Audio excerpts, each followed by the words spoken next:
আসসালামু আলাইকুম viewers, research garden শোর পক্ষ থেকে সবাইকে আন্তরিক শুভেচ্ছা এবং অভিনন্দন। আমাদের অ্যাগ্লোনিমা প্ল্যান্টগুলো মাশাআল্লাহ খুব সুন্দর সাইজের এবং এগুলো অবশ্য মাদার প্ল্যান্ট।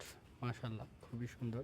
একটা প্ল্যান্টে বেশ কিছু করে প্ল্যান্ট আছে, শুধু এখানেই নয়, এখানেও মাদার প্ল্যান্ট আছে বেশ কিছু। এই যে যেমন এগুলা, এই ভ্যারাইটিগুলো আমাদের বড় বড় ইয়েতে বসানো মাদার প্ল্যান্ট কিছু প্ল্যান্ট আছে।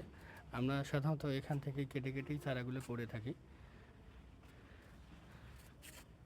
তো বৃষ্টির আজকে প্রচণ্ড রোদ, অবশ্য দেখা যাচ্ছে যে পাতায় কী পরিমাণ রোদ পড়েছে। এই প্রচণ্ড রোদে প্লান্টগুলো মাশাআল্লাহ খুব সুন্দর লাগছে তাদের গায়ে রোদ পড়ার কারণে।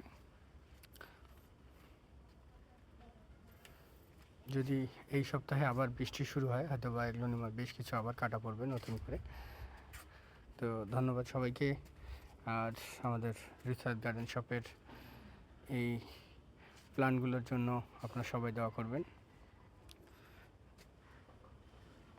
আসসালামু আলাইকুম ভিউয়ার্স, রিসার্চ গার্ডেন শোর পক্ষ থেকে সবাইকে আন্তরিক শুভেচ্ছা এবং অভিনন্দন।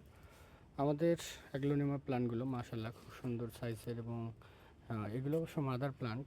মাশাআল্লাহ খুবই সুন্দর। একটা প্ল্যান্টে বেশ কিছু করে প্ল্যান্ট আছে, শুধু এখানেই নয়, এখানেও মাদার প্ল্যান্ট আছে বেশ কিছু। এই যে যেমন এগুলা, এই ভ্যারাইটিগুলো আমাদের বড় বড় ইয়েতে বসানো মাদার প্ল্যান্ট কিছু প্ল্যান্ট আছে। আমরা সাধারণত এখান থেকে কেটে কেটেই চারাগুলো করে থাকি। তো বৃষ্টির আজকে প্রচণ্ড রোদ, অবশ্য দেখা যাচ্ছে যে পাতায় কী পরিমাণ রোদ পড়েছে। এই প্রচণ্ড রোদে প্লান্টগুলো মাশাআল্লাহ খুব সুন্দর লাগছে তাদের গায়ে রোদ পড়ার কারণে। যদি এই সপ্তাহে আবার বৃষ্টি শুরু হয়, হয়তো বা এগ্লোনিমা বেশ কিছু আবার কাটা পড়বে নতুন করে। তো ধন্যবাদ সবাইকে। আর আমাদের রিসার্চ গার্ডেন শপের এই প্ল্যান্টগুলোর জন্য আপনারা সবাই দোয়া করবেন।